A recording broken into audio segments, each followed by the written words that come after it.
parlamentar. Não, claro, é mais lógico, é mais grave. O parlamentar, ele tem a representação do eleitor que o elegeu, ele é uma voz que está ali dentro da instituição. Então, é alguém que está dentro da instituição democrática dizendo que a Suprema Corte tem que ser fechada e que os ministros têm que levar uma surra. E aí ele argumentou, e alguns bolsonaristas argumentaram, não, mas ele não disse isso, ele disse, imagine a hipótese, é tipo o O.J. Simpson, né, que matou a mulher, e aí escreveu um livro dizendo, não, imagine se eu tivesse matado. Lógico que o cara matou.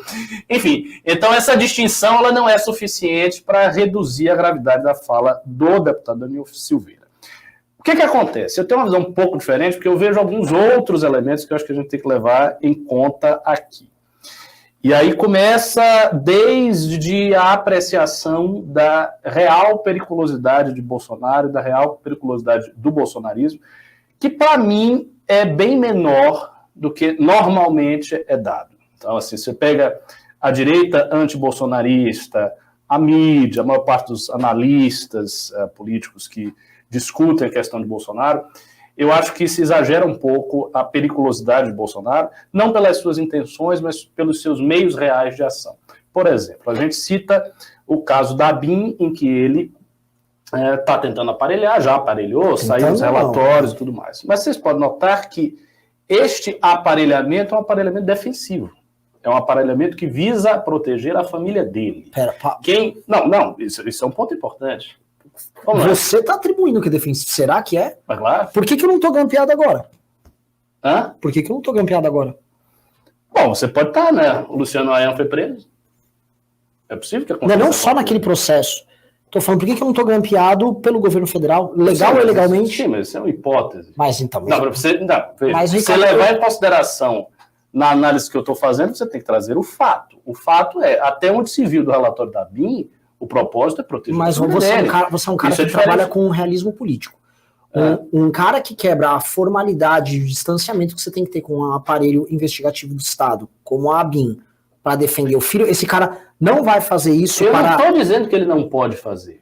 Ele pode fazer. O que eu estou falando é, até onde a gente está vendo o aparelhamento que Bolsonaro tem feito das instituições é no sentido de se defender. E por que eu estou fazendo essa observação? Porque isso é importante para entender qual é a dinâmica de forças reais que o presidente tem. Se ele estivesse, a meu ver, se ele estivesse avançando, ele não estaria na situação que ele está. Por que o indivíduo que está avançando, ele é o presidente da República, ele está aparelhando as instituições, e ele está avançando por sobre as instituições, esse indivíduo ele não fica refém do Arthur Lira. Esse indivíduo não tem que ficar negociando com o Congresso nos termos que ele está negociando, uma negociação de hipossuficiência clara. Esse indivíduo não precisa abandonar a militância dele, o que ele está fazendo, porque ele não pode conciliar a defesa da sua própria militância com a sua posição de refém do Congresso. Então, a situação objetiva do Bolsonaro não é a situação de um proto-ditador que está avançando, estrangulando as instituições e que vai pegar os seus inimigos. Não é essa a situação. Para mim, é a situação de um indivíduo que está sendo pressionado e que procura, por meios ilícitos e indevidos, aparelhar as instituições para defender a si e a sua família. São dois cenários bem diferentes, e eles tornam a periculosidade relativa de Bolsonaro e do bolsonarismo diferentes. Dito isso, qual é o segundo elemento? Eu acho que, e se defendo isso amplamente, eu acho que o STF é uma instituição muito mais poderosa do que a presidência da República hoje. E eu vejo o quão o STF avançou quando a gente olha como era o posicionamento do STF há 4 anos atrás, em relação a questões muito delicadas, politicamente muito delicadas, como, por exemplo, prisão do Lula, Lava Jato, prisão de segunda instância, etc., etc., em que a postura do STF era uma postura claramente pressionada pela sociedade civil e uma postura que não é a que ele tem hoje. É muito diferente. O STF está destroçando o Lava Jato. O STF fez tudo o que fez nos últimos anos, ou seja, houve uma desmobilização geral da sociedade e o STF hoje é muito mais forte, ele tem uma posição muito mais forte do que era 4 anos atrás. E Bolsonaro não. Então, eu acho que quando se presta atenção, quando se olha assim, não, Qual é o grande problema da atualidade? O problema da atualidade é o bolsonarismo e Bolsonaro pegando as instituições. Então, o que for válido para conter isso aqui é uma coisa positiva, né? Então, pode ter um inquérito de fake news ilegal, mas tudo bem, é uma luta. Bolsonaro é perigoso. Ó, Bolsonaro aqui, ele está avançando. Tudo bem. O flagrante, dá uma interpretação, dá uma forçadinha aí na lei, não tem problema não. Bolsonaro está aqui. Mas a questão da... mas teve, né, a conversa do Moro com o Dallagnol e não sei o quê, e não foi bem assim. Quebra isso, porque, olha só, as instituições, elas estão sendo ameaçadas, temos que defender. Eu acho que isso é olhar um ponto do cenário e esquecer os outros. E, particularmente para quem está na direita, MBL, Partido Novo, essa é uma posição muito delicada e muito desconfortável, porque foram estes grupos que fizeram confronto. Aí você vai dizer, não, mas não foi um confronto com as instituições. Mas havia um elemento de confronto com as instituições. Porque havia um elemento de pressão, que era legítimo, pressão popular, mas é uma pressão popular contra as instituições, né? Dizendo que as instituições não estavam agindo de acordo com a vontade popular. Então, quando você ia lá e fazia um ato contra o STF, escrevia STF... Mas esse negócio de vontade popular... Eu não estou dizendo que é a mesma coisa que os bolsonaristas fazem. É diferente. Os bolsonaristas ameaçam... Vontade popular é pau para toda obra.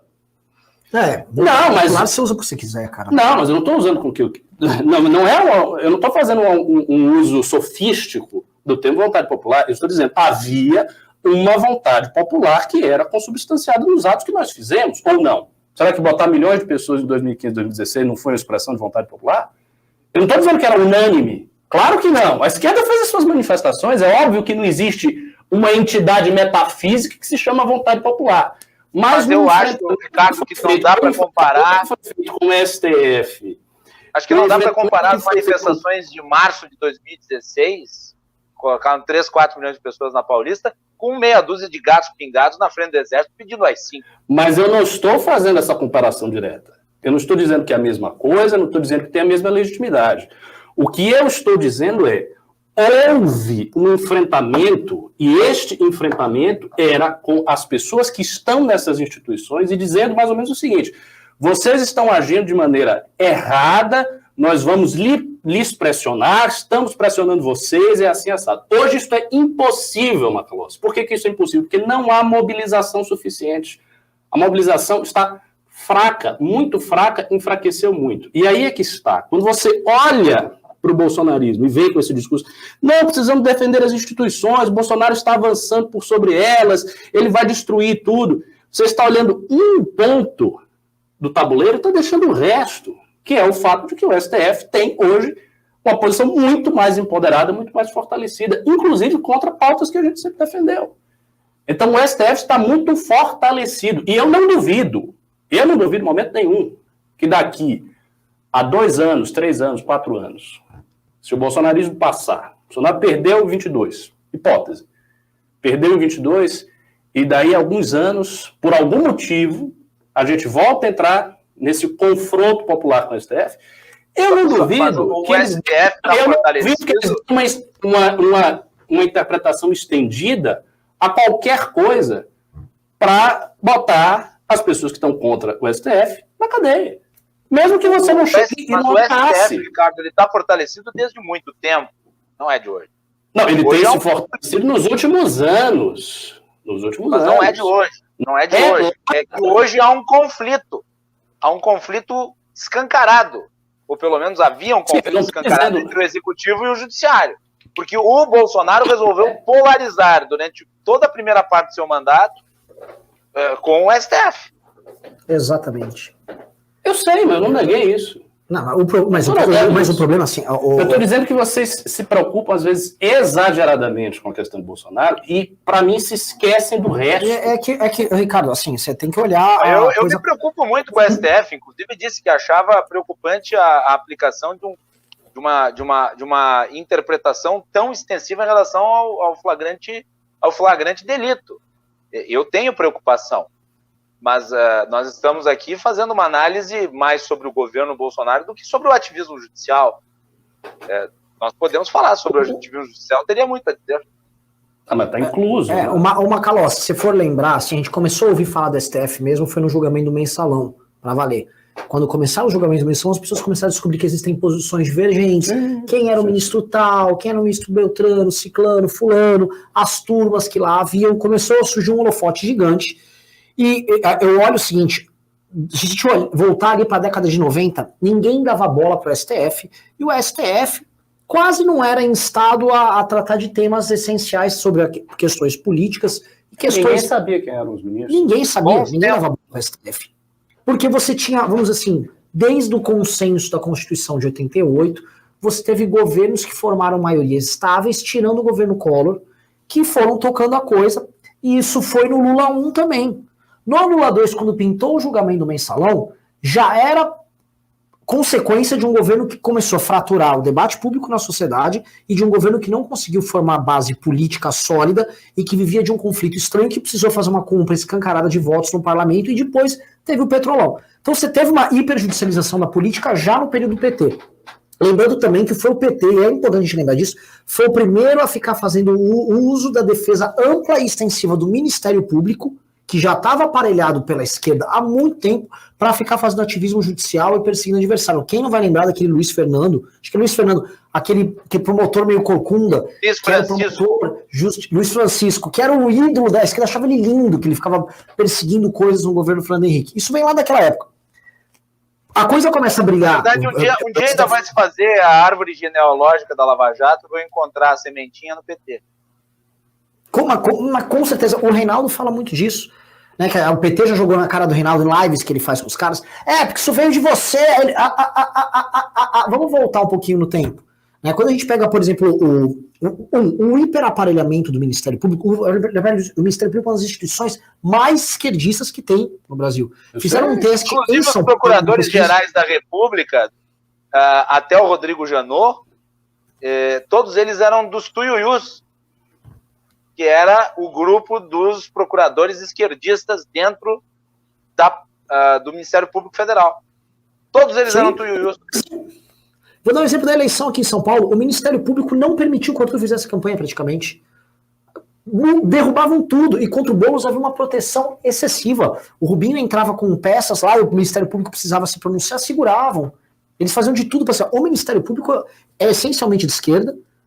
E o Ministério Público, fizeram uma pesquisa em São Paulo, com os promotores do Ministério Público Estadual de São Paulo, quantos se diziam de direita, isso foi lá para 2013, 2014, nenhum se disse de direita.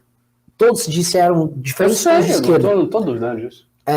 Mas para fazer a árvore genealógica dessa parada, isso começa a chegar aqui, o STF começa a ser inflado e começa a bombar nessa última década, de 2011 para cá, descobriram que viraram superstars. O homem da capa preta lá, sempre esqueci o nome dele, o Joaquim Barbosa, virou um superstar, capa da Veja, o Batman. Ele apareceu em primeiro nas pesquisas para presidente da República em 2013, com pessoas que iam nas manifestações de 2013, fizeram uma pesquisa, e ele pintou em primeiro com 33%, para ver o apelo que aquilo tinha lá. Então, óbvio que o STF, ali nessa época, ele se descobriu força política, e ele descobriu que ele podia mediar a relação entre poderes executivos, que eram gulosos e mal negociadores, como os governos do PT, e um parlamento que sempre foi corrupto pra caramba. E ele não abandonou, desde então, essa postura ali. E ele comprou o lavajatismo quando o lavajatismo era necessário no próprio balanço de poder, por exemplo, quando foi o balanço de poder para tirar a força do bloco petista durante o governo Dilma, onde eles votaram junto. Quando, por exemplo, o Gilmar Mendes várias vezes não era o Gilmar Mendes de hoje. E agora, no outro balanço de poder, quando, opa, isso está crescendo demais. Eu concordo nesse ponto, só que a ameaça pretendida pelo Bolsonaro e que ele tentou executar no começo do mandato dele foi real. Não dá pra gente falar que o Bolsonaro, a primeira manifestação, aquela que a gente furou e denunciou e tal, foi uma manifestação grande. Eu sei. Não foi uma manifestação irrelevante. Segunda coisa. Foi. E no dia seguinte ele tá conversando com o Toffoli e o lógico. Mas o ponto é o seguinte: a iniciativa por parte do executivo em adotar um discurso oficial golpista belicoso, com militares dentro do governo dele, que não é um governo qualquer, é um governo com militares, de enfrentamento direto, isso não teve igual. Isso não dá pra falar que teve igual. E dois, só o ânimos dele em quebrar certas regras que, por exemplo, ele pode quebrar, ele fala, eu posso aparelhar a BIM. A Dilma poderia ter feito isso. A Dilma poderia ter grampeado a gente e feito o diabo durante o governo dela. Ou o Fernando Henrique poderia ter feito isso com o MST, quando o MST fez o primeiro, acho que Setembro Vermelho. Nunca fizeram. Nunca fizeram. Esse é um e cara tinha um bocado de gente que falava que o PT era uma ditadura.